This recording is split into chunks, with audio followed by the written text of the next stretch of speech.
Subscribe now and press the bell icon. Never miss an update.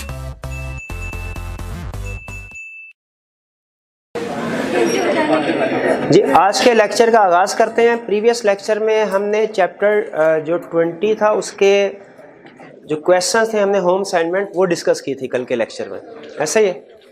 तो आज हम chapter start करने जा रहे हैं चैप्टर 22। 21 भी हमने कंप्लीट कर लिया है। चैप्टर 22 का आगाज़ करेंगे आज हम। चैप्टर 22 रिलेट करता है बेसिकली शेयर कैपिटल क्लास से, और उसमें भी जो चैप्टर 22 है ये प्रॉस्पेक्टस से डील करता है। यानी जब कभी हम शेयर कैपिटल इशू करना चाहते हैं, आपको पता है जनरल पब्लिक को इनवाइट करना है तो वो प्रॉस्पेक्टस के ज़रिए से ही करते हैं। तो ये जो चैप्टर है हमारा ये प्रॉस्पेक्टस से डील कर रहा है कि अगर हम एक पब्लिक कंपनी में हैं और हम जनरल पब्लिक को शेयर इशू करना चाहते हैं तो प्रॉस्पेक्टस से रिलेटेड रूल्स एंड रेगुलेशंस क्या हैं जिनका हमें ध्यान रखना है। आज के लेक्चर में दो कंसेप्ट्स हम पढ़ेंगे। एक प्रॉस्पेक्टस के बारे में बेसिक कंसेप्ट स्टडी करेंगे इसमें, और फिर जो learning objective 2 comparatively more important है लर्निंग ऑब्जेक्टिव 1 की निस्बत, और इसमें काफ़ी एग्जामिनेशन क्वेश्चन भी ज़्यादा टेस्ट हुए हैं इस कंसेप्ट में से। इसमें हम पढ़ेंगे कि प्रॉस्पेक्टस को जब हमने इशू करना है या पब्लिश करना है तो किन चीज़ों का ध्यान रखना है। तो पहले तो कुछ बेसिक कंसेप्ट पढ़ लेते हैं हम प्रॉस्पेक्टस के बारे में कि प्रॉस्पेक्टस क्या चीज़ है और क्या चीज़ नहीं है। वो कहता है प्रॉस्पेक्टस से मुराद हर वो डॉक्यूमेंट है जो आप इशू करते हैं जब कभी आपने जनरल पब्लिक को शेयर्स इशू करने होते हैं। हर वो डॉक्यूमेंट जो कि जनरल पब्लिक से इनवाइट करने के लिए इशू की जाती है, जनरल पब्लिक से ऑफर्स इनवाइट करने के लिए कि आइए हमारे शेयर्स खरीदिए, हमारे डिबेंचर्स खरीदिए, हर उस डॉक्यूमेंट को जिसके ज़रिए से ये ऑफ़र इशू की जाएगी उसे हम कहते हैं प्रॉस्पेक्टस। ठीक है, document offering securities to general public. ठीक है, किसी भी डॉक्यूमेंट से अगर हम जनरल पब्लिक को ऑफ़र करें कि आइए हमारे सिक्योरिटीज़ को सब्सक्राइब कीजिए, परचेज कीजिए, तो हर उस डॉक्यूमेंट को हम कहेंगे प्रॉस्पेक्टस। लेकिन कहता है ध्यान में रखिए प्रॉस्पेक्टस क्या नहीं है। कहता है प्रॉस्पेक्टस अगर कोई बैंकिंग कंपनी जनरल पब्लिक से इन्विटेशंस लेता है, जनरल पब्लिक को एडवर्टाइज करता है कि आप हमारे अकाउंट में पैसे जमा करवाइए, तो वो भी लोगों से पैसे मांग रहा है, वो प्रॉस्पेक्टस नहीं कहलाएगा। अगर कोई बैंक या non banking financial institution, non banking finance companies bank ही की तरह होती हैं, जैसे लीजिंग कंपनी वगैरह, मुदारबा कंपनीज। अगर कोई बैंक, इन शॉर्ट कंसेप्ट क्या है, कोई भी कंपनी जब लोगों से जनरल पब्लिक से पैसे मांगेगी तो पैसे मांगने के लिए जो भी डॉक्यूमेंट इशू करेगी उसे प्रॉस्पेक्टस कहेंगे। लेकिन बैंक अगर जनरल पब्लिक से पैसे मांगने के लिए कोई एडवर्टीजमेंट इशू करेगा उसे हम प्रॉस्पेक्टस नहीं कहेंगे। क्यों? बैंक या नॉन बैंकिंग फाइनेंस कंपनी को उन्होंने क्यों कहा कि अगर ये जनरल पब्लिक से डिपॉजिट इनवाइट करे इसे प्रॉस्पेक्टस नहीं कहेंगे?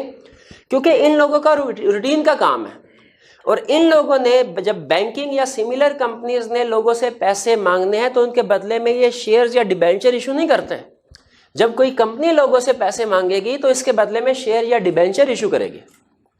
इसीलिए अगर तो कोई कंपनी जनरल पब्लिक से ऑफर इनवाइट करती है कि आइए हमारे शेयर्स, हमारे डिबेंचर्स खरीदिए, तो उस डॉक्यूमेंट को जिसके जरिए से ऑफर की जाएगी उसे क्या कहेंगे? प्रॉस्पेक्टस। और अगर कोई बैंक या सिमिलर कंपनी लोगों से पैसे डिपॉजिट इनवाइट करने के लिए, एक्सेप्ट करने के लिए लोगों को कोई डॉक्यूमेंट इशू करेगी, एडवर्टीजमेंट वगैरह, उसे प्रॉस्पेक्टस नहीं कहेंगे। ये शुरू में उसने हमें फ़र्क इसलिए बता दिया क्योंकि अगर तो कोई चीज़ प्रॉस्पेक्टस है तो फिर इसका मतलब है इस चैप्टर में जितनी भी रेगुलेशंस हैं उस डॉक्यूमेंट पे अप्लाई होंगी। उस डॉक्यूमेंट को फिर इन सारी रेगुलेशंस को, इन रिक्वायरमेंट्स को पूरा करना होगा, और ये लंबी चौड़ी रिक्वायरमेंट्स अभी थोड़ी देर में आपसे देखेंगे। तो इसीलिए पहले उसने हमें बता दिया कि प्रॉस्पेक्टस में क्या चीज़ शामिल है, क्या चीज़ नहीं।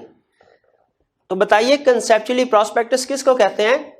हर उस डॉक्यूमेंट को जो जनरल पब्लिक को इशू की जाएगी। किस लिए? ताकि उनसे ऑफर्स ली जाएं। किस चीज़ की? For subscription of shares and debenture. लेकिन अगर बैंक जनरल पब्लिक से एडवर्टीजमेंट करते हैं, कोई डॉक्यूमेंट इशू करते हैं और जनरल पब्लिक को कहते हैं कि आइए आप हमारे पास पैसे जमा करवाएं, क्या उसे प्रॉस्पेक्टस कहेंगे? उसे प्रॉस्पेक्टस नहीं कहेंगे। फिर वो यहाँ पे एक टर्म एक्सप्लेन कर रहा है, सिक्योरिटीज। सिक्योरिटीज लॉ में दो वर्ड यूज होते हैं, मिलते जुलते हैं, आपने कंफ्यूज नहीं होना। एक सिक्योरिटी, वाई एंड पे वाई आएगा, और एक सिक्योरिटीज प्लूरल फॉर्म में। सिक्योरिटीज का मतलब जब कभी हम कोई चीज, अगर कोई रिक्वायरमेंट सिर्फ शेयर्स पे अप्लाई हो रही है, हम वर्ड यूज करते हैं शेयर्स। अगर कोई रिक्वायरमेंट सिर्फ डिबेंचर पे अप्लाई हो रही है, हम वर्ड यूज करते हैं डिबेंचर। लेकिन अगर कोई रिक्वायरमेंट शेयर और डिबेंचर्स दोनों पे अप्लाई हो रही है, तो हमको जो कलेक्टिव नेम यूज करते हैं दोनों को इंडिकेट करने के लिए, वो है सिक्योरिटीज प्लूरल फॉर्म में। तो यहां पे इसका मतलब है, अगर किसी कंपनी ने जनरल पब्लिक को शेयर इशू करने हैं, वो भी प्रॉस्पेक्टस के जरिए से करेगी। और अगर किसी कंपनी ने लोगों को डिबेंचर्स इशू करने हैं जनरल पब्लिक को, तो डिबेंचर्स के लिए भी प्रॉस्पेक्टस इशू करना पड़ेगा। शेयर और डिबेंचर में बेसिक डिफरेंस तो आपको पता है ना, शेयर फॉर्म ऑफ कैपिटल है और डिबेंचर जो है फॉर्म ऑफ लोन। सिक्योरिटी किसे कहते हैं? Individual form. सिक्योरिटी कहते हैं कि जब आपने किसी बंदे से कोई लोन लिया तो जमानत के तौर पे जो चीज लिखवाई, उसे कहते हैं सिक्योरिटी। नॉर्मली हम डेली लैंग्वेज में जिस सेंस में सिक्योरिटी का वर्ड यूज करते हैं, इसका मतलब वही है सिक्योरिटी। लेकिन जब प्लूरल फॉर्म में यूज होती है तो लॉ में सिक्योरिटीज का मतलब क्या होता है? शेयर और डिबेंचर कंबाइंड। तो बताइए, क्या प्रॉस्पेक्टस हमें समझ आ गया क्या होता है? कब इशू किया जाता है? जब जनरल पब्लिक से पैसे इकट्ठे करने होंगे। किसने? कंपनी ने। फिर इसके बाद वो हमें बताता है कि टाइमिंग क्या होगी, प्रॉस्पेक्टस कब इशू किया जा सकता है। प्रॉस्पेक्टस कब? याद रखिए, वो कहता है प्रॉस्पेक्टस इनकॉर्पोरेशन के बाद किसी भी वक्त इशू किया जा सकता है। प्रॉस्पेक्टस इनकॉर्पोरेशन के बाद, कि इनकॉर्पोरेशन से पहले इशू नहीं कर सकते। क्यों नहीं कर सकते? तब तो कंपनी एग्जिस्ट ही नहीं करती। लेकिन इनकॉर्पोरेशन के बाद किसी भी वक्त इशू किया जा सकता है prospectus. Even certificate of commencement of business अगर हमें नहीं भी मिला भी, फिर भी प्रॉस्पेक्टस इशू कर सकते हैं। आपको याद है certificate of commencement of business की जो कंडीशन हमने याद की थी, उनमें एक ये भी कंडीशन थी कि अगर आपने पब्लिक सब्सक्रिप्शन जनरल पब्लिक को शेयर इशू किए हैं, तो कोई भी पैसे उनको पेएबल ना हो, ड्यू ना हो। ऑल एप्लीकेंट्स को हमने उनकी ड्यू मनी रिटर्न कर दी हो। ये कंडीशन याद है आपको? थर्ड कंडीशन थी शायद। तो इसका मतलब ये हुआ, उससे हमें ये बात इनडायरेक्टली समझ आती है कि जाहिर है certificate of commencement of business obtain करने से पहले प्रॉस्पेक्टस इशू कर दिया होगा। भाई प्रॉस्पेक्टस इशू किया है तो लोगों ने पैसे दिए होंगे ना, और लोगों ने पैसे दिए हैं तो फिर इस प्रोविजन की जरूरत पड़ी कि जी उनको हमने वापस कर दिए हो। तो प्रॉस्पेक्टस किसी भी वक्त इशू किया जा सकता है इनकॉर्पोरेशन के बाद। Certificate of commencement of business obtain करने से भी पहले किया जा सकता। लेकिन ध्यान में रखें, प्रॉस्पेक्टस मेमोरेंडम ऑफ एसोसिएशन और आर्टिकल्स ऑफ एसोसिएशन से डिफरेंट है, इसलिए कि मेमोरेंडम और आर्टिकल्स की कोई एक्सपायरी डेट नहीं होती। प्रॉस्पेक्टस की एक्सपायरी डेट होती है। ठीक है, जब आप शेयर इशू कर देते हैं उसके बाद प्रॉस्पेक्टस का स्टेटस खत्म हो गया। जिन शेयर को इशू करने के लिए प्रॉस्पेक्टस इशू किया था, जब वो शेयर लॉट हो गए, प्रॉस्पेक्टस का भी काम खत्म, एक्सपायरी डेट हो गई। या एक लॉ ने डेज बताए हुए हैं कि इन दिनों में जब आपको प्रॉस्पेक्टस एक दफा अप्रूव हो जाए तो इतने दिनों के अंदर अंदर आपने उसको इशू कर देना। अगर आप इशू नहीं करते तो वो एक्सपायर हो जाएगा। तो प्रॉस्पेक्टस डिफरेंट है मेमोरेंडम और आर्टिकल से। कैसे डिफरेंट है? मेमोरेंडम और आर्टिकल जो है ये कंटिन्यूइंग डॉक्यूमेंट, इनकी एक्सपायरी डेट नहीं होती। लेकिन जो प्रॉस्पेक्टस है इसकी एक्सपायरी डेट होती है। क्लियर हो गया ये कंसेप्ट में? चलिए आगे चलते हैं। Multiple offers with in prescribe time. ये छोटा सा कंसेप्ट है, लेकिन इसे समझने के लिए एग्जाम्पल की जरूरत है। फर्ज कीजिए, जेन में रखिएगा, प्रैक्टिकली अगर कोई इन्वेस्टर आपको 10 दिन के लिए भी कोई पेमेंट करता है ना, कोई पैसे आपके पास रखवाता है, वो एक्सपेक्ट करेगा कि आप बदले में उसे कोई ना कोई रिटर्न या प्रॉफिट देंगे। इवन आजकल जो बैंक्स होते हैं आप देखते होंगे, वो इंटरेस्ट भी डेली बेस पे चार्ज कर रहे होते हैं।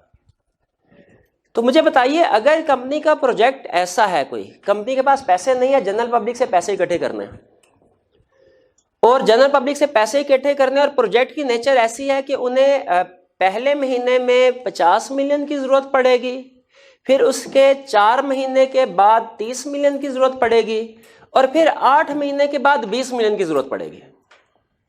इस तरह का प्रोजेक्ट है कि उन्हें इंटरवल में पैसों की जरूरत पड़ेगी। अब मुझे ये बताइए क्या ऑप्शंस हैं। पहली ऑप्शन, 3 ऑप्शन दे रहा हूं आपको, जरा गौर से सुनेगा तीनों ऑप्शन। पहली ऑप्शन, स्टार्ट में एक ही दफा प्रॉस्पेक्टस इशू किया जाए और लोगों से 100 मिलियन इकट्ठे।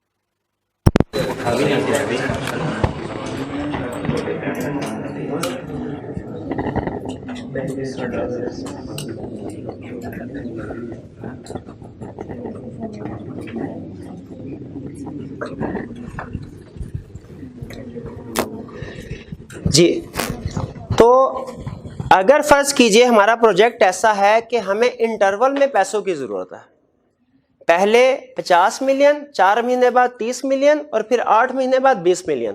पहली ऑप्शन क्या है कि आप स्टार्ट में ही एक प्रॉस्पेक्टस इशू करें और 100 मिलियन इकट्ठा कर लें, पहली ऑप्शन। दूसरी ऑप्शन क्या है, पहले प्रॉस्पेक्टस इशू करें 50 मिलियन के लिए, 4 महीने बाद फिर प्रॉस्पेक्टस इशू करें सारी लीगल रिक्वायरमेंट्स पूरी करते हुए 30 मिलियन के लिए, और 8 महीने के बाद फिर प्रॉस्पेक्टस इशू करें 20 मिलियन के लिए। बताइए क्या दोनों में से कोई ऑप्शन एक्सेप्टेबल है कि दोनों में कुछ ना कुछ प्रॉब्लम है? दोनों में प्रॉब्लम। पहले में प्रॉब्लम क्या है कि आप लोगों से 100 मिलियन इकट्ठा तो कर लेंगे लेकिन आपका 60 मिलियन बेकार पड़ा रहेगा पहले 4 महीने, और फिर उसके बाद जो है रिमेनिंग 20 मिलियन जो वो भी आपका बेकार पड़ा रहेगा। और इन्वेस्टर एक्सपेक्ट करेगा कि अगर आपने उससे 100 मिलियन लिया है तो फिर डिविडेंड भी, प्रॉफिट भी उस हिसाब से दे, हालांकि आप उनसे फायदा नहीं उठा रहे। तो ये ऑप्शन प्रेफरेबल नहीं है। दूसरी ऑप्शन भी प्रेफरेबल नहीं, क्यों? क्योंकि इसमें बार बार आपको प्रॉस्पेक्टस इशू करना पड़ रहा है और हर दफा प्रॉस्पेक्टस, अभी लीगल रिक्वायरमेंट्स की तरफ आएंगे तो आपको पता चलेगा कि हर दफा प्रॉस्पेक्टस इशू करने के लिए बहुत सी लीगल रिक्वायरमेंट्स, कॉम्प्लिकेशंस होती हैं जिनको पूरा करना पड़ता है। तो कंपनी के लिए यह भी एक प्रॉब्लमेटिक बात होगी। इस प्रॉब्लम का हल निकालने के लिए लॉ ने हमें एक ऑप्शन दी। उसने कहा आप ऐसा कीजिए बिल्कुल जैसे आईकैप करता है। भाई आईकैप क्या करता है? आईकैप करता ये है कि फर्ज कीजिए उसने ऑटम 2018 में लॉ की बुक इशू कर दी। अब उसके बाद जब स्प्रिंग 2019 की अटेम्प्ट आई और कोई एक चैप्टर रिवाइज हुआ, आप बताइए आईकैप क्या करता है? क्या आईकैप दोबारा से नई बुक लॉन्च करता है, रिवाइज करता है? क्या करता है? सप्लीमेंट इशू कर लेता है। एग्जैक्टली वो कहते हैं आप ये कीजिए कि इस सिचुएशन के लिए खास तौर पे आप एक प्रॉस्पेक्टस बनाइए, उसे कहते हैं शेल्फ प्रॉस्पेक्टस। जब आपको पता हो कि आपने मल्टीपल ऑफर्स करनी है विद इन प्रेस्क्राइब टाइम, जैसे हमारी एग्जांपल में 8 मंथ्स का टाइम है जिसमें हमने 3 ऑफर्स करनी है। जब हमें पता है कि एक ऑफर नहीं, नॉर्मली तो प्रॉस्पेक्टस एक ऑफर के लिए होता है, सिंपल। लेकिन अगर आपको पता हो कि आपने प्रेस्क्राइब टाइम में फॉर एग्जांपल 8 मंथ्स में 3 ऑफर्स करनी है, तो बजाय ये कि हर एक दफा अलग-अलग प्रॉस्पेक्टस बनाएं, आप एक ही दफा प्रॉस्पेक्टस बना लें, अप्रूव कर लें, उसे शेल्फ प्रॉस्पेक्टस कहेंगे, और ये जनरल पब्लिक को इशू कर दें। अब इसके बाद जब 4 महीने के बाद पैसों की जरूरत पड़ेगी, क्या हमें दोबारा प्रॉस्पेक्टस इशू करना? नहीं, वो कह रहे हैं वो चूंकि आपने 8 महीनों के लिए अप्रूव करवा लिया, अब 8 महीनों में जितनी दफा भी आप ऑफर करेंगे आपका वही प्रॉस्पेक्टस एप्लीकेबल है, नया प्रॉस्पेक्टस इशू करने की जरूरत नहीं। हाँ, हर प्रॉस्पेक्टस में कुछ इंफॉर्मेशन दी जाती है, for example name of directors. अगर आपने 2 दफा इशू कर दिया, तीसरी दफा इशू करने लगे, पता चला इंफॉर्मेशन चेंज हो गई है जो प्रॉस्पेक्टस में होनी चाहिए, तो फिर क्या करें? क्या दोबारा नया प्रॉस्पेक्टस दें? वो कहते हैं नहीं, आप एक सप्लीमेंट इशू कर दीजिए जिसमें सिर्फ वही इंफॉर्मेशन होगी जिसको आपने अपडेट करना है। ये कंसेप्ट समझ आ गया? ठीक है, तो ये कंसेप्ट है हमारा शेल्फ प्रॉस्पेक्टस और सप्लीमेंट टू प्रॉस्पेक्ट। ये कंसेप्ट सिर्फ और सिर्फ उस वक्त एप्लीकेबल होगा जब हमने with in prescribe time multiple offers करनी है, multiple offers with in prescribe time करना है। ये बात समझ आ गई? ठीक है, तो फिर मुझे बताइए कि क्या एक प्राइवेट कंपनी प्रॉस्पेक्टस इशू कर सकती है? नहीं कर सकती। क्यों नहीं कर सकती? बिल्कुल, प्राइवेट कंपनी जो है उसके ऊपर तो रिस्ट्रिक्शन है, वो जनरल पब्लिक को इनवाइट कर ही नहीं सकती। हमने 3 कंडीशन पढ़ी थी उसकी। एक पब्लिक कंपनी अगर जनरल, देखें, पब्लिक कंपनी जनरल पब्लिक को भी शेयर इशू कर सकती है और पब्लिक कंपनी प्राइवेट प्लेसमेंट के जरिए से भी शेयर इशू कर सकती है। प्राइवेट कंपनी सिर्फ प्राइवेट सोर्सेज से शेयर्स अलॉट करेगी। बात समझ आ रही है? प्राइवेट कंपनी जनरल पब्लिक को इन्वॉल्व नहीं कर सकती, वो सिर्फ फ्रेंड एंड फैमिली को शेयर इशू करेगी। पब्लिक कंपनी के पास दोनों ऑप्शन है, वो फ्रेंड एंड फैमिली, अगर वो अनलिस्टेड कंपनी है तो जाहिर है फ्रेंड एंड फैमिलीज को शेयर इशू करेंगे, और अगर वो लिस्टेड कंपनी है तो जनरल पब्लिक को। पब्लिक कंपनी के पास दोनों ऑप्शंस हैं, प्राइवेट प्लेसमेंट भी, पब्लिक इशू भी, जबकि प्राइवेट कंपनी के पास सिर्फ एक ही ऑप्शन है, कौन सी? Private placement. अब अगर पब्लिक कंपनी जनरल पब्लिक को शेयर इशू करना चाहती है तो क्या इशू करेगी? प्रॉस्पेक्टस। लेकिन बताइए, अगर पब्लिक कंपनी, अटेंटिव होकर सुनिएगा, अगर पब्लिक कंपनी प्राइवेट प्लेसमेंट के जरिए यानी फ्रेंड एंड फैमिली को शेयर इशू करके पैसे इकट्ठे करना चाहती है तो क्या फिर उसने प्रॉस्पेक्टस इशू करना है?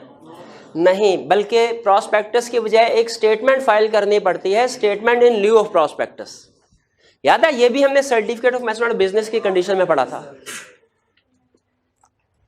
तो क्लियर हो गया प्रॉस्पेक्टस का। और फिर से मुझे बताइए, क्या एक कंपनी इनकॉर्पोरेशन से पहले प्रॉस्पेक्टस इशू कर सकती है? नहीं कर सकती। क्या इनकॉर्पोरेशन के बाद कर सकती है? बिल्कुल। हालांकि अभी certificate of commencement of business नहीं भी मिला, उससे भी पहले प्रॉस्पेक्टस इशू किया जा सकता है। यहां तक क्लियर है? चलिए, आपको 3 मिनट दिए जा रहे हैं। लर्निंग ऑब्जेक्टिव 1 को पढ़िए और एंड पे जो क्वेश्चंस है पास्ट पेपर के वो भी पढ़िए, देखिए आंसर कर सकते हैं कि नहीं।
जी, कोई क्वेश्चन पूछना चाहते हो तो पूछ लीजिए वन बाय वन। जी मेरे भाई, कोई क्वेश्चन पूछ रहे थे यहाँ पे, मैं रोका था। जी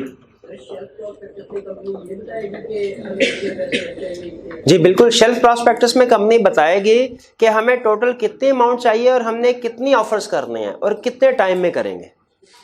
ठीक है, इशू एक ही होगा प्रॉस्पेक्टस, वो उसकी समझ लीजिए कि जो डेट है, जो ड्यूरेशन है, वो उसका 8 महीने, 10 महीने या 12 महीने हो जाएगा। इसका मतलब है अब उस अरसे के दौरान में कंपनी ने जितनी दफा भी शेयर इशू करने हैं कर सकती है। फायदा क्या होगा कंपनी को, हर दफा नया प्रॉस्पेक्टस इशू करने की जरूरत नहीं पड़ेगी। ठीक है, लेकिन देखें अगर दरमियान में कोई ऐसी इंफॉर्मेशन है जो अहम है और चेंज होती है तो उसके लिए फिर लहदा से सप्लीमेंट इशू कर दिया जाएगा। जी और कोई क्वेश्चन? जी one by one. Risk factor, हाँ देखिए, वो जब हम प्रॉस्पेक्टस बनाते हैं तो इसमें बहुत सी इंफॉर्मेशन होती है जो इंक्लूड करना रिक्वायर्ड है। जैसे 2-3 मैं आपके साथ शेयर कर, हमारे सिलेबस में नहीं है, पहले कभी हमारे सिलेबस में हुआ करता था कि प्रॉस्पेक्टस में कौन कौन सी इंफॉर्मेशन इंक्लूड करना है। ठीक है, अब नहीं है, लेकिन सिर्फ आपको आइडिया देने के लिए कि प्रॉस्पेक्टस जो है क्यों इतना सेंसिटिव डॉक्यूमेंट समझा जाता है। आप देखिए कि प्रॉस्पेक्टस के बेस पे बाज लोगों ने अपनी सारी उम्र की जो जमा पूंजी है वो उसके कंपनी के शेयर्स खरीदने होते हैं। तो कमीशन ये चाहता है, एससीसीपी ये चाहता है कि लोग बड़े ध्यान से इन्वेस्टमेंट करें अपनी, और उन्हें हर वो इंफॉर्मेशन जो कि इन्वेस्टमेंट का डिसीजन करने से पहले जरूरी है जानना, वो उन्हें पता हो। इसीलिए एससीसीपी कहता है, अब देखिए इन्वेस्टर बन के सोचिए, आपके लिए सबसे अहम क्या चीज होगी जानना किसी कंपनी के लिए? एक चीज, पिछले सालों में इसकी परफॉर्मेंस क्या रही है। तो प्रॉस्पेक्टस में रिक्वायर्ड होता है कि पिछले कुछ सालों का प्रॉफिट आपने शो करवाना है। फिर आपके लिए जानना जरूरी है कि आप जो पैसा इन्वेस्ट कर रहे हैं किन लोगों के हाथों में आप अपना पैसा दे रहे हैं, डायरेक्टर्स कौन लोग हैं, तो नेम ऑफ डायरेक्टर्स जानना जरूरी है।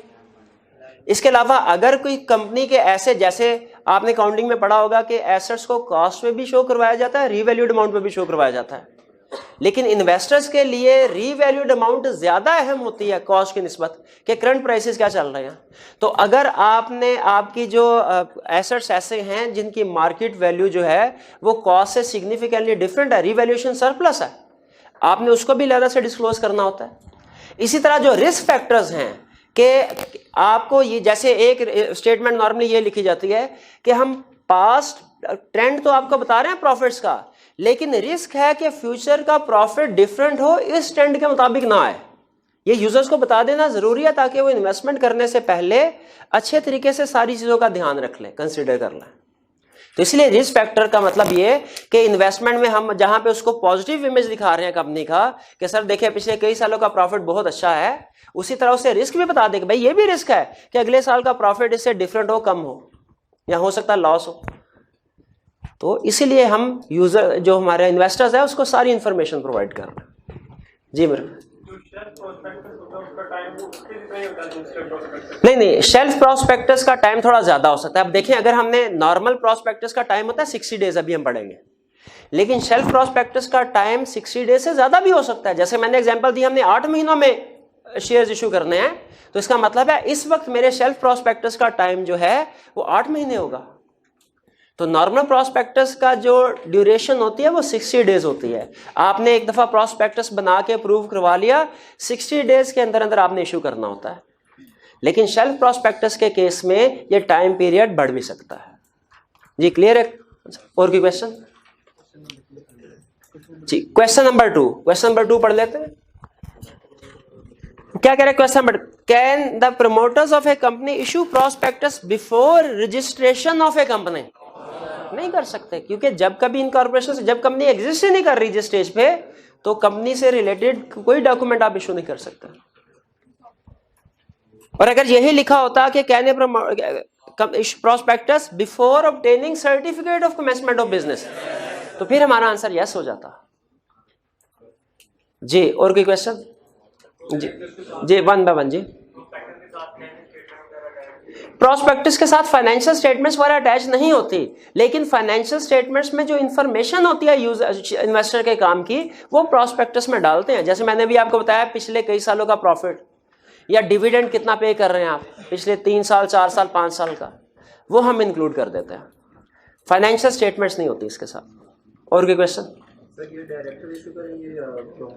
ये डायरेक्टर्स इशू करेंगे या प्रमोटर? देखें, ये जब कंपनी इनकॉर्पोरेट ही नहीं हुई उस वक्त तो प्रॉस्पेक्टस इशू नहीं होता, और प्रमोटर का कंसेप्ट हमारा इनकॉर्पोरेशन से पहले तक है। आपको पता है इनकॉर्पोरेशन के बाद हम उनको मेंबर्स का नाम देते हैं, ठीक है। तो प्रमोटर्स तो कभी नहीं कर सकते, ठीक है। और नॉर्मली डायरेक्टर्स करते हैं ये, जब भी शेयर इशू करना होता है किन्होंने करना होता है? डायरेक्टर्स।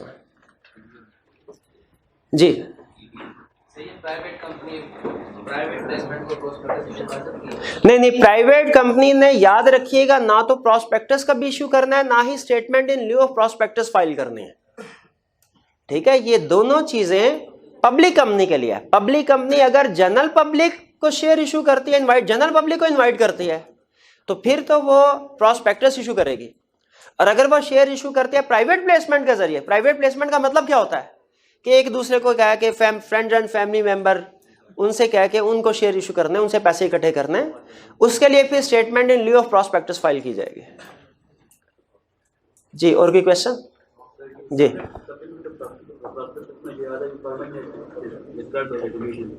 हाँ, वो कह रहे हैं, देखिए बाज़ औक़ात ऐसा होता है रिवीजन आ जाती हैं। पहले फॉर एग्जांपल शेल्फ प्रोस्पेक्टस में रिक्वायर्ड था कि जी 20 चीजें आप लिखेंगे, हमने इशू कर दिया। 2 महीने बाद एससीसीपी ने कहा नहीं 2 चीजें और इंक्लूड करनी चाहिए। अब क्या करें हम? सप्लीमेंट इशू करें। तो सप्लीमेंट में जो यहाँ पे इंफॉर्मेशन है, अगर वो अपडेट हो रही है वो भी लिख देते हैं, और अगर नई इंफॉर्मेशन एससीसीपी ने कहा ऐड करो तो वो भी सप्लीमेंट के जरिए से ही पहुंचाएंगे इन्वेस्टर्स तक। और कोई क्वेश्चन? चलिए नेक्स्ट कंसेप्ट की तरफ चलें। अटेंटिव हो जाइए, ये concept exam point of view से इस चैप्टर में सबसे अहम कंसेप्ट है, और इसमें खास तौर पे आपने देख रहे होंगे 2-3 जगहों पे डेज आ रहे हैं, तो इसमें आई कैप डेज की मार मारता है हमें, तो हमने डेज को खास तौर पे समझना है, ठीक है। कंसेप्ट समझने क्या जा रहे हैं कि प्रॉस्पेक्टस इशू करने का प्रोसीजर क्या होता है। हम आई कैप की जितनी भी रेलिवेंट प्रोविजंस हैं उनको अलग अलग करके नहीं पढ़ेंगे, बल्कि एक ही सीक्वेंस में पढ़ेंगे, ताकि मेन कंसेप्ट क्लियर हो कि कौन सी प्रोविजन किस सेक्शन किस स्टेप से रिलेट कर रहे हैं। सबसे पहले देखें, पब्लिक कंपनी ने जनरल पब्लिक को शेयर इशू करना है, ये फैसला कर लिया। ये फैसला करेगा कौन? Board of directors. Board of directors ने मीटिंग की, उन्होंने कहा हमने कुछ प्रोजेक्ट्स लगाने हैं, उसके लिए पैसा चाहिए, जनरल पब्लिक को शेयर इशू करेंगे और उनसे हम पैसा इकट्ठा करेंगे। तो सबसे पहले डिसीजन कर लिया बोर्ड ऑफ डायरेक्टर्स ने। फिर इसके बाद क्या करेंगे? इसके बाद वो प्रॉस्पेक्टस को प्रिपेयर करेंगे, और उस प्रॉस्पेक्टस में नेसेसरी इंफॉर्मेशन इंक्लूड करेंगे, वो इंफॉर्मेशन जो इन्वेस्टर्स के लिए जानना जरूरी है। अब देखें, यहां पे अगर कंपनी को कह दिया होता ना कि भाई जो भी तुम्हारे ख्याल में जरूरी इंफॉर्मेशन है वो इन्वेस्टर्स को बता दो, तो कंपनी उसमें डंडी मार देती। जो जो इन्फॉर्मेशन उसकी फेवर में जाती है वो तो उसको इंक्लूड कर देती, जो अगेंस्ट जाती है उसको इंक्लूड ना करती। इसीलिए कंपनीज एक्ट में जो एससीसीपी है उसने इश्यूज कर दिए हैं, लीगल प्रोविजंस बना दिए हैं कि जब कभी आप प्रॉस्पेक्टस इशू करेंगे ये वाली इंफॉर्मेशन है जो आपने प्रॉस्पेक्टस में लाजमी इंक्लूड करनी है। एससीसीपी ने खुद बताया, उसने कंपनी में नहीं छोड़ा। तो हमने जो भी नेसेसरी इंफॉर्मेशन, या इसको बेहतर होगा लिख ले रिक्वायर्ड इंफॉर्मेशन है, वो सारी की सारी हमने प्रॉस्पेक्टस में इंक्लूड करके प्रॉस्पेक्टस बना लिया जी। अब बताइए, क्या हमें फौरन ये इन्वेस्टर्स को इशू कर देना चाहिए प्रॉस्पेक्टस के पहले एससीसीपी से अप्रूवल लेनी चाहिए? एससीसीपी ने अपनी अप्रूवल क्यों रखी? इसलिए कि वो देख ले कि क्या प्रॉस्पेक्टस में आपने जो इंफॉर्मेशन जिस तरीके से उन्होंने कहा था उसी तरीके से लिया। क्योंकि देखिए, इस एक डॉक्यूमेंट की बेस में मैंने आपको बताया लोग अपनी सारी जिंदगी की जो सेविंग होगी उसको इन्वेस्ट करने जा रहे हैं। तो चूंकि पब्लिक इंटरेस्ट इन्वॉल्व है, इसलिए एससीसीपी भी बहुत एक्टिव है। वो कहते हैं पहले मेरे पास आओ और मेरे पास आके इसको अप्रूव करवाओ, अप्रूवल दूं फिर आपने प्रोस्पेक्टस को इशू करना है। मेरी अप्रूवल के बगैर प्रोस्पेक्टस इशू नहीं करना। हमने कहा ठीक है, लेकिन मुझे यह बताइए कि ऐसा कर सकते हैं कि हम 25 तारीख को गए, एक हाथ से एससीसीपी को प्रोस्पेक्टस दिया कि सर इसको अप्रूव कर दें, और दूसरे हाथ से जनरल पब्लिक को इशू कर दिया? ऐसे कर सकते? भाई अगर उसमें कमी बेशी हुई एससीसीपी तो वो कैसे ठीक होगी? इसलिए एससीसीपी कहता है भाई ऐसे नहीं होगा कि आप मेरे पास भी आ जाए साथ ही जनरल पब्लिक को इशू कर दें। आपको मुझे कुछ टाइम देना पड़ेगा ताकि मैं तसल्ली से प्रोस्पेक्टस को पढ़ लूं, इसमें अगर कोई गलत इंफॉर्मेशन है आपसे कहूं इसको ठीक करो, और ये टाइम 1-2 दिन का नहीं होगा। इसलिए उसने कहा आपने मेरे पास आना है। सबसे पहले तो ये ध्यान में रखिए, कमीशन की अप्रूवल जरूरी है प्रोस्पेक्टस को इशू करने के लिए। कमीशन की अप्रूवल जरूरी है प्रोस्पेक्टस को इशू करने के लिए। और जो कमीशन की अप्रूवल होगी कब ऑब्टेन करनी है? साइमल्टेनियसली।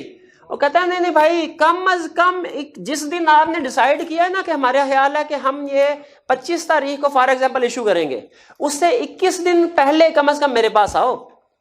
यानी एससीसीपी कह रहा है मुझे प्रोस्पेक्टस को पढ़ने के लिए कोई 21 दिन का कम से कम टाइम चाहिए। हाँ, इससे मजीद पहले आ सकते हो तो आ जाओ, कोई हर्ज नहीं है। लेकिन ये ना हो 5 तारीख को आके कहो सर हमने 10 तारीख को प्रोस्पेक्टस इशू करना है। कहता है नहीं, जो आपकी प्रपोज डेट ऑफ पब्लिकेशन है कितने दिन पहले मेरे पास आओ? 21 दिन। अब बताए वो प्रोस्पेक्टस होता है 150-200 सफ़ों का, 100 से 200 सफ़ों के दरमियान में नॉर्मली प्रोस्पेक्टस होता है। 21 दिन में मेरा ख्याल ये है कि वो तसल्ली के साथ एससीसीपी पढ़ सकता है उसको, या जो भी उनका रिप्रेजेंटेटिव होगा, ऑफिसर बैठा होगा। तो हमने कितने दिन पहले एससीसीपी के पास जाना है? 21 दिन पहले। किससे 21 दिन पहले? Propose date of publication of prospectus. किस लिए जाना है एससीसीपी के पास? क्या एससीसीपी की अप्रूवल के बगैर प्रोस्पेक्टस इशू कर सकते हैं? नहीं, उसकी अप्रूवल के बाद, उसकी अप्रूवल के बाद इशू कर सकते। चलिए, यहां पे हमने प्रोस्पेक्टस बना लिया, यहां पे हमने एससीसीपी से अप्रूवल ले ली। लेकिन रिसेंटली एक सप्लीमेंट आया है, जिसमें सप्लीमेंट 2019, जिसमें उन्होंने हमारे इस कंसेप्ट को थोड़ा मजीद बढ़ा दिया। इसमें कुछ एक्सेप्शन बता दी उन्होंने कहा कुछ सिचुएशन ऐसी हैं जिनमें आपको कमीशन की अप्रूवल की जरूरत नहीं है, और ये एक्सेप्शन लॉजिकल है, इनमें कोई ऐसी नहीं है जो समझ में ना आने वाली। बड़ी ना भी बताता तो अंडरस्टूड था, लेकिन लॉ आपको पता है रिस्क नहीं लेता, वो कोई भी एक्सेप्शन हो क्लियरली बता देता। तो उसने कहा भाई अब सुन लीजिए, हर सिचुएशन में आपने प्रोस्पेक्टस इशू करने से पहले कमीशन से, एससीसीपी से, रजिस्ट्रार नहीं कह रहा, कोर्ट नहीं कह रहा, कमीशन से अप्रूवल लेनी है। लेकिन इन केसेस में अप्रूवल की जरूरत नहीं है। हमने कहा वो कौन से केसेस हैं जिनमें कमीशन की अप्रूवल की जरूरत नहीं है? उसने कहा सुन लो, ये वो सिचुएशन है जब शेयर्स तो इशू हो रहे होंगे लेकिन कमीशन की अप्रूवल की जरूरत नहीं। पहली सिचुएशन, ऑफर टू मेंबर्स। आपने कंसेप्ट पढ़ा राइट शेयर? राइट शेयर क्या होता है भला? कि जब अगर आपके ऑलरेडी कुछ मेंबर्स हैं तो आपने फर्दर शेयर्स इशू करने हैं, तो पहला राइट किनका है? एग्जिस्टिंग मेंबर्स का। अब मुझे बताइए, एग्जिस्टिंग मेंबर से पूछना है अगर कि बताइए आप शेयर्स खरीदना चाहते हैं कि नहीं, तो उन्हें इंडिविजुअल लेटर लिखे उनके घर पे कि अखबार में इश्तिहार दे दें कि जो जो शेयर्स खरीदना चाहता है आके खरीद ले। भाई जनरल पब्लिक को तो इन्वॉल्व करने की जरूरत नहीं है, अखबार में इश्तिहार देंगे तो जनरल पब्लिक भी इन्वॉल्व हो जाएगी। तो उन्होंने कहा अगर आप एग्जिस्टिंग मेंबर्स को ऑफर करते हैं शेयर्स तो कमीशन की अप्रूवल की जरूरत नहीं है, क्योंकि वो तो उनका राइट है, राइट इशू, इसीलिए तो उसका नाम पड़ा। फिर इसके बाद बोनस इशू। बोनस इशू क्या होता है?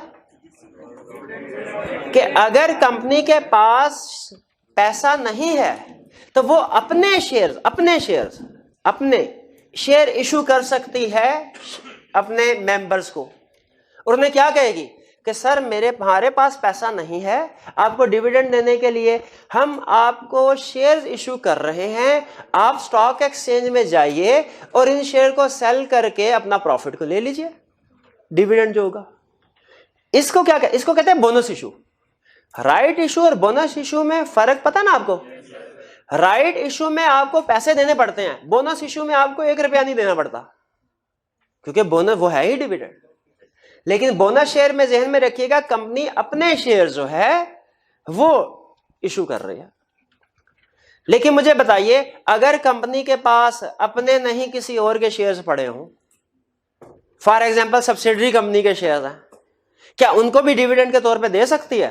वो कहता है बिल्कुल दे सकते हैं, बिल्कुल दे सकते हैं। तो इसमें बोनस शेयर्स में और ये लास्ट वाली में डिफरेंस यही है, बोनस शेयर्स में भी शेयर्स को एज डिविडेंड इशू किया जा रहा है, इशूड एज डिविडेंड, यहां भी एज डिविडेंड इशू किया जा रहा है। फर्क क्या है? बोनस शेयर्स में कंपनी अपने ही शेयर्स मेंबर्स को ट्रांसफर कर रही है, और इस केस में सब्सिडरी कंपनी के जो शेयर्स हैं वो सेंड कर रहे हैं। तो जाहिर है इसमें भी आपको पता है डिविडेंड पे करने के लिए भी जनरल पब्लिक को इन्वॉल्व नहीं करते, तो इसके लिए भी अप्रूवल की, बल्कि इसके लिए इनके लिए तो प्रॉस्पेक्टस भी इशू नहीं किया जाता नॉर्मली इन एग्जांपल्स में। तो अप्रूवल की बात तो कहां रह गई? तो क्या एग्जिस्टिंग मेंबर्स को शेयर ऑफर करने हैं, प्रॉस्पेक्टस की अप्रूवल की जरूरत है? बोनस शेयर इशू करने हैं, कमीशन की अप्रूवल की जरूरत है? अगर होल्ड सब्सिडरी कंपनी के शेयर इशू करना है डिविडेंड के तौर पे, अप्रूवल की जरूरत है? प्राइवेट प्लेसमेंट के जरिए से शेयर इशू करने हैं, प्राइवेट प्लेसमेंट में तो प्रॉस्पेक्टस भी इशू नहीं करते, अप्रूवल का सवाल ही पैदा नहीं होता। तो ये भी शेयर इशू कर रहे होंगे आप, अप्रूवल की जरूरत नहीं है। और फिर उसने कहा स्टेट बैंक ऑफ पाकिस्तान अगर शेयर इशू करे, इसको भी एससीसीपी से अप्रूवल की जरूरत नहीं है। प्रोबेबली शायद इसलिए, मेरा अपना आइडिया है, शायद इसलिए कि state bank of Pakistan SCCP के पैरेलल अथॉरिटी है। वो कहता है जी बैंकिंग कंपनीज में जो आप नॉर्मल कंपनी के लिए एससीसीपी है, तो बैंकिंग कंपनीज के लिए हम है स्टेट बैंक ऑफ पाकिस्तान, तो हम आपसे परमिशन लेने, एक अथॉरिटी दूसरी अथॉरिटी के पास थोड़ी जाएगी जो कि पैरेलल हो। इसीलिए उन्होंने कहा शेयर इशूड बाय एसबीपी, इसके लिए भी अप्रूवल की जरूरत। तो मुझे बताइए, अगर हमने प्रॉस्पेक्टस को इशू करना है, स्टेप बाय स्टेप प्रोसीजर क्या होगा? सबसे पहले क्या करना है? डायरेक्टर्स ने डिसाइड करना है रेजोल्यूशन, फिर क्या करना है? प्रॉस्पेक्टस प्रिपेयर करना है, उसमें सारी रिक्वायर्ड इंफॉर्मेशन इंक्लूड करेंगे, रिक्वायर्ड इंफॉर्मेशन इंक्लूड कर दी। उसके बाद क्या करना है? भागा भागा जाना है कमीशन के पास। लेकिन बताइए क्या हर केस में कमीशन की अप्रूवल लेनी है? ये 5 केसेस में कमीशन की अप्रूवल की जरूरत नहीं। अब कमीशन के पास चले गए, ये कितने दिन पहले जाना है? प्रपोज कम से कम 21 दिन पहले। ये डेज का ध्यान रखिएगा, फिर बता रहा हूं, डेज की मार मारेगा वो इसमें में। 21 दिन पहले उसके पास चले गए। अच्छा, अब कमीशन ने फर्ज कीजिए कि अप्रूव कर दिया, इसको कमीशन ने अप्रूव कर दिया। अब हमने क्या करना है भला? भाई इशू कर लो, इशू करो इसको, और क्या करना है? भाई कमीशन ने अप्रूव कर दिया प्रॉस्पेक्टस, अब क्या करना है? प्रॉस्पेक्टस को इशू कर दो। इशू कर लें या पब्लिश करने, दोनों का एक ही मतलब है। लेकिन कहता है जो प्रॉस्पेक्टस कमीशन अप्रूव कर देगा उसका वैलिडिटी पीरियड है 60 days from the date of approval, from the date of submission, from the date of approval. यानी जिस दिन एससीसीपी ने ठप्पा लगाया, उसने कहा ठीक है अप्रूव हो गया, उसके बाद 60 दिन के अंदर अंदर हमने, क्योंकि देखें 60 दिन के बाद हो सकता है जो प्रॉस्पेक्टस में इंफॉर्मेशन है वो आउटडेटेड हो जाए, आउटडेट, इसलिए उन्होंने 60 दिन का पीरियड कहा। फिर उन्होंने कहा अच्छा परेशान ना हो, अगर 60 दिन का पीरियड गुजर जाए, आप हमारे पास दोबारा, ये नहीं कि अब सारे काम दोबारा करो, नहीं, आप यही प्रॉस्पेक्टस लेके दोबारा एससीसीपी के पास चले जाएं, एससीसीपी एक्सटेंशन दे सकता है, मजीद एक्सटेंशन पॉसिबल है। लेकिन एक्सटेंशन कौन देगा? एससीसीपी, कमीशन देगा। और फिर कहता है सेल्फ प्रॉस्पेक्टस के, अभी थोड़ी देर पहले बात हुई थी, उस केस में जो लॉन्गर पीरियड भी अप्रूव किया जा सकता है। 60 डेज नॉर्मल प्रॉस्पेक्टस के लिए, सेल्फ प्रॉस्पेक्टस के लिए लॉन्गर पीरियड भी अप्रूव किया जा सकता है, और नॉर्मल प्रॉस्पेक्टस में भी एक्सटेंड किया जा सकता है। इन दोनों में फर्क है, ये ज़हन में रखिएगा। नॉर्मल प्रॉस्पेक्टस में इनिशियली वो 60 दिन देता है, 60 दिन गुजर जाए किसी वजह से इशू नहीं कर सके, फिर एक्सटेंशन देगा। सेल्फ प्रॉस्पेक्टस में वो पहली दफा ही हमें कहेगा ये लो 8 महीने जाओ याशी करो, तो पहली दफा में ही लॉन्गर पीरियड जो है वो अप्रूव कर सकता है। लेकिन किस केस में? सेल्फ रजिस्ट्रेशन, सेल्फ प्रॉस्पेक्टस के केस में। भी यहां तक बात क्लियर हो गई? तो फिर जरा डेज कंफर्म हो जाए, इसलिए आपसे क्वेश्चन पूछ रहा हूं। हमने जब जाना है कमीशन के पास, जिस दिन प्रॉस्पेक्टस पब्लिश करना है उसी दिन जाएं, उसके बाद जाएं, पहले जाएं? भाई कितने दिन पहले? 21 दिन पहले।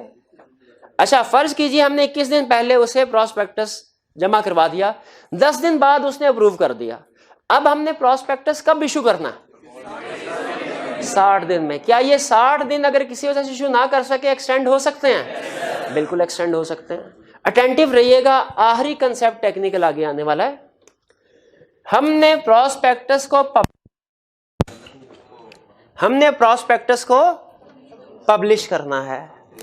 कहला पब्लिश कब करना है? With in 30 days, sorry with in 60 days. Publish कब करना है? With in 60 days. पब्लिश करना कहां है? वो कहता है इंग्लिश और उर्दू, ये 2 न्यूज़पेपर में, इंग्लिश और उर्दू दोनों। सिर्फ इंग्लिश में नहीं करना भाई, कुछ इन्वेस्टर पढ़े लिखे होते हैं, कुछ पढ़े लिखे नहीं होते।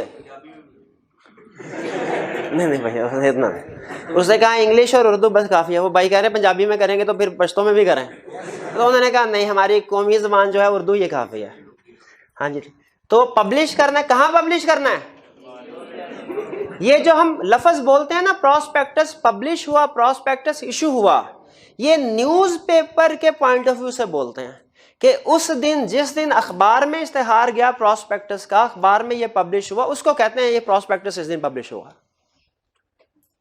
तो with in 60 days of approval, commission से अप्रूवल ली 60 डेज में, 60 डेज में हमने इसको पब्लिश करना है। पब्लिश करने से क्या मुराद है? एक इंग्लिश न्यूज़पेपर और एक उर्दू न्यूज़पेपर में इसको छपवा देना। अच्छा इसके बाद अब सुने, वो कहता है क्या सिर्फ अखबार में छपवा देना है या कुछ और जगहों पे भी इसको अवेलेबल करना चाहिए? करना जैसे देखे बाज़ औक़ात जो गवर्नमेंट है, वो हज, गवर्नमेंट का जो हज स्कीम होती है, तो गवर्नमेंट क्या करती है? सिर्फ अनाउंस कर देते हैं? नहीं, बल्कि वो जो मुख्तलिफ जगहों पे जो फार्म होता है उसको अवेलेबल करवाती है। अब कंपनी ये चाह रही है कि हमारा जो प्रॉस्पेक्टस है ये ज्यादा से ज्यादा लोगों तक पहुंचे, तो सबसे बेहतरीन तरीका तो अखबार वाला है। ठीक है, ये तो सबसे ज्यादा लोगों को एक्सेस होती है इसकी। लेकिन कहता है इसके अलावा भी कुछ जगहों पे हम प्रॉस्पेक्टस को अवेलेबल करवा देते हैं। कितनी कॉपीज? कहता है ये हम नहीं बता रहे कितनी कॉपीज, जितनी भी आप मुनासिब समझते हो, लेकिन फ्री ऑफ कॉस्ट देनी है आपने प्रॉस्पेक्टस। प्रॉस्पेक्टस की कॉपी क्या होगी? सफिशिएंट होंगी, जितने भी आप मुनासिब समझते हैं, और ये फ्री ऑफ कॉस्ट होंगी। फ्री ऑफ कॉस्ट, मुफ्त में। चाहे 150-200 सफ़े बड़ा अच्छा प्रिंट है, आपका 200 रुपया लग गया उसे छपवाई पे, आपने किसी से 10 रुपये भी नहीं लेने, फ्री। अच्छा, और किस किस जगह पे हमने इसको अवेलेबल करवाना है ये सुन लीजिए। देखिए अखबार में तो होगी, इसके अलावा किस किस जगह पे अवेलेबल? कहता है रजिस्टर्ड ऑफिस। मेरे रजिस्टर्ड ऑफिस में होने चाहिए ना प्रॉस्पेक्टस। कोई रजिस्टर्ड ऑफिस आ जाए। अच्छा, रजिस्टर्ड ऑफिस लिखा हुआ है कि फैक्ट्री ऑफिस लिखा हुआ है? Registered office. अच्छा, आगे वेबसाइट पे भी, ठीक है, ताकि आप जैसे लोग जो है वो कहते हैं नहीं अखबार नहीं हमने पढ़ना, हम तो इंटरनेट पे पढ़ लेंगे सारा कुछ, तो कहते हैं कोई बात नहीं, वेबसाइट पे आ जाए हमारी, वहां प्रॉस्पेक्टस भी मिल जाएगा। स्टॉक एक्सचेंज, भैया अपने जाती मसले अपने तक रखें यार, खुदा का हुक्म है। नेट नहीं है, घर वालों को कहें मेरी जिम्मे मैंने लगवा के देना है। हाँ, फिर इसके बाद भाई अब अगर दरमियान में इंटरप्ट किया, मैं सारा कंसेप्ट दोबारा से पढ़ाऊंगा, ये मैं बता रहा हूं, ये पक्की बात। रजिस्टर्ड ऑफिस में कॉपी अवेलेबल होगी, इसके अलावा वेबसाइट पे होगी, स्टॉक एक्सचेंज जहां पे लिस्टिंग है, बैंकर्स यानी, अच्छा हर बैंक के पास कॉपी नहीं होगी। जिन बैंकों को हमने कहा हुआ है कि आपने हमारी जो प्रॉस्पेक्टस की एप्लीकेशन लोगों से एक्सेप्ट करनी है, सिर्फ उन बैंकर्स के पास होगी। वो हम डिसाइड कर लेते हैं कि हमने जब ये लोगों से एप्लीकेशन रिसीव करनी है, कौन कौन से 3, 4 या 5 बैंक के थ्रू करनी है। फिर इसके बाद अब याद करना है, समझना नहीं है। यहां तक आपको 4 बातें समझ आ गई ना। एक न्यूज़पेपर पे होगी, फिर registered office, website, stock exchange, bankers. इसके बाद आपने ये नहीं पूछना सर ये क्या होते हैं, लेकिन जहन में रखिए इन लोगों के पास भी प्रोस्पेक्टस की कॉपी होती है। किसके पास? शेयर रजिस्ट्रार के पास। किसके पास? बैलेटर के पास। और किसके पास? क्रेडिट ट्रेडिंग एजेंसी के पास। याद कर लेना है, इनको समझने की जरूरत नहीं है, क्योंकि इसके अलावा ये कंसेप्ट हमारे सिलेबस में और कहीं यूज नहीं होते। यूज हो रहे होते तो मैं जरूर एक्सप्लेन करता आपको। ठीक है जी। इसके बाद आगे चलते हैं। वो कहता है पब्लिक सब्सक्रिप्शन कब स्टार्ट होगी। पहले मुझे बताइए पब्लिक सब्सक्रिप्शन का मतलब क्या है? कि लोगों से आपने पैसे एक्सेप्ट करने कब शुरू करना है। देखिए जो हज एप्लीकेशन जमा करवाते हैं, एक गवर्नमेंट कहती है ना एप्लीकेशन जमा करवाने की डेट है, एक कहती है आखिरी डेट इस दिन तक। वो पीरियड बताते हैं ना, दोनों बताते हैं कि सिर्फ ये बताते हैं कि इस दिन तक करवा सकते हैं? स्टार्टिंग भी बताते हैं, एंड वाला भी, नॉर्मली जो मेरी अंडरस्टैंडिंग। अब यहां पे भी जब कंपनी शेयर इशू करने के लिए प्रोस्पेक्टस इशू किया, खुद बताइए प्रोस्पेक्टस में फॉर्म भी होगा कि अगर आप हमारी कंपनी के शेयर्स खरीदना चाहते हैं इस फॉर्म को फिल करें, जितनी अमाउंट बनती है फॉर्म और अमाउंट इस बैंक को जमा करवा दें। तो क्या उन्हें कोई स्टार्टिंग और एंड की डेट बतानी चाहिए कि नहीं? तो वो कहता है पब्लिक सब्सक्रिप्शन यानी लोगों से जो पैसा लेना शुरू करना है, शुरू कब करना है? प्रोस्पेक्टस, गौर से सुनिएगा, प्रोस्पेक्टस इशू होने के 7 दिन बाद पैसा लेना शुरू करना है। अगले ही दिन पैसा लेना शुरू नहीं करना, ताकि 7 दिन तक इन्वेस्टर पढ़ ले इसको, फिर फैसला करे। जल्दी जल्दी में पढ़े बगैर ही ये ना एप्लीकेशन जमा करवा दे। तो जिस दिन प्रोस्पेक्टस इशू हुआ यानी न्यूज़पेपर इंग्लिश और उर्दू में पब्लिश हुआ, पब्लिक सब्सक्रिप्शन कब से स्टार्ट होनी चाहिए? इशू के 7 दिन बाद और 30 दिन से पहले पहले।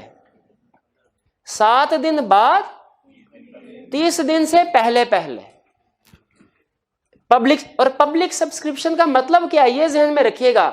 जब लोगों से हमने पैसे लेना एक्सेप्ट करना है, एप्लीकेशन लेना एक्सेप्ट करनी है। एप्लीकेशन कब से लेना एक्सेप्ट करनी है? किसके 7 दिन के बाद? इशू के 7 दिन के बाद और 30 दिन से पहले पहले। ठीक है, अब ये कंपनी की मर्जी है कि वो चाहे वो कहे जी 2 दिन दिए जाते हैं, 9वां दिन और 10वां दिन, इन 2 दिनों के अंदर जिसने जमा करवानी है करवा दे, इसके बाद नहीं। चाहे वो कहे 29वां और 30वां दिन है, ठीक है, वो कंपनी का अपनी मर्जी। स्टार्ट कहां से करना है? 7 दिन बाद, 30 दिन पहले। अब कितने दिनों के लिए सब्सक्रिप्शन जारी सारी रखनी है ये कंपनी की मर्जी है, लेकिन स्टार्ट को ध्यान में रखें। कुछ बात समझ आई? क्विक सी रिवीजन करते हैं 3 मिनट के अंदर के प्रोस्पेक्टस इशू करने का प्रोसीजर क्या है। आपने खास तौर पे फोकस करना है डेज के ऊपर।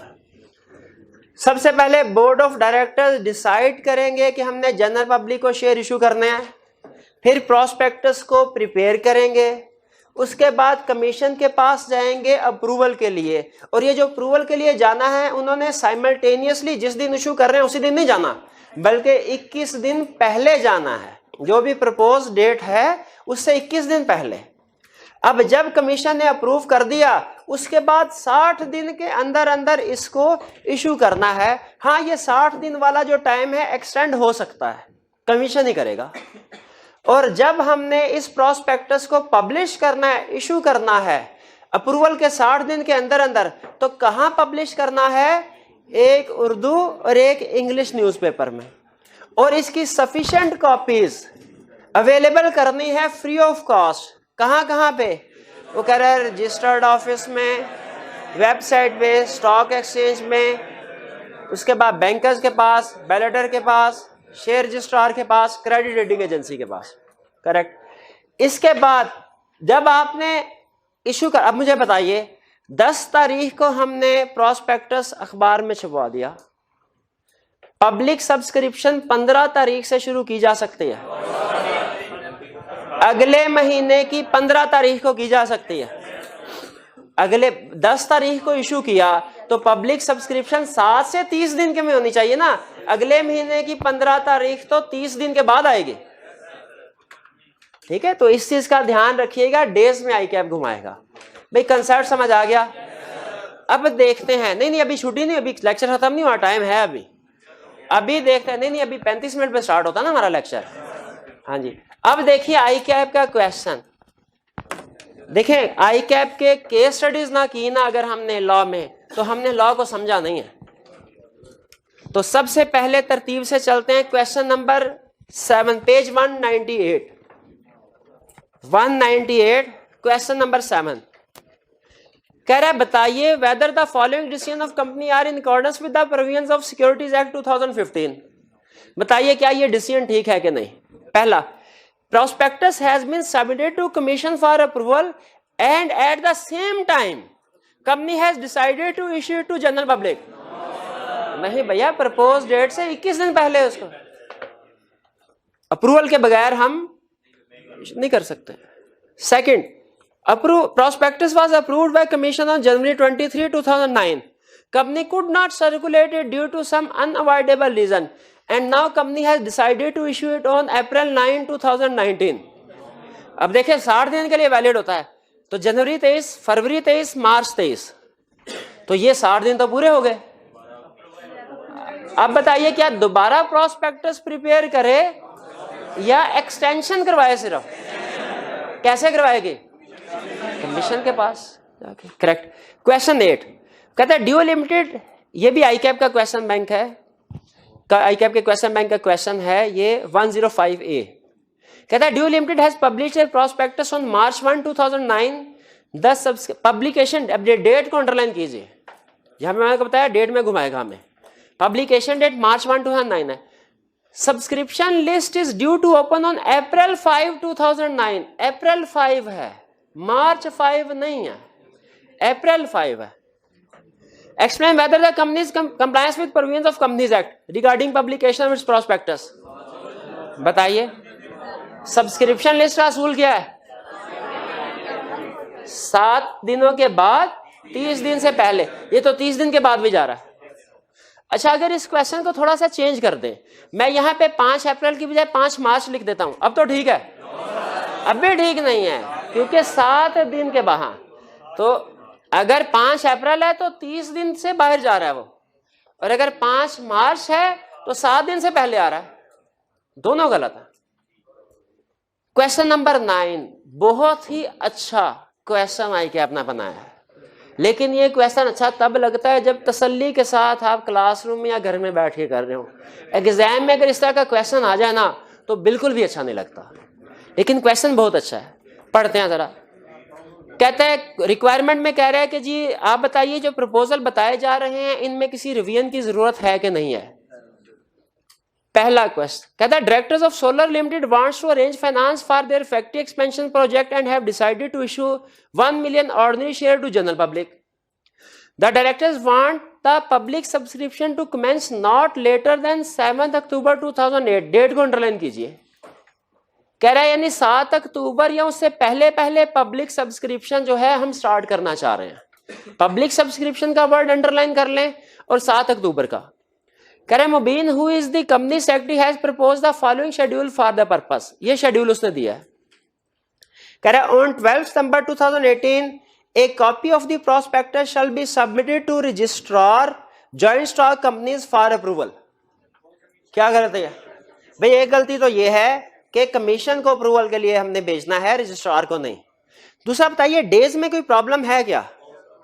पब्लिक सब अच्छा चले, ये इसको अंडरलाइन कीजिए। अप्रूवल के लिए हमने 12 सितंबर को भेजा।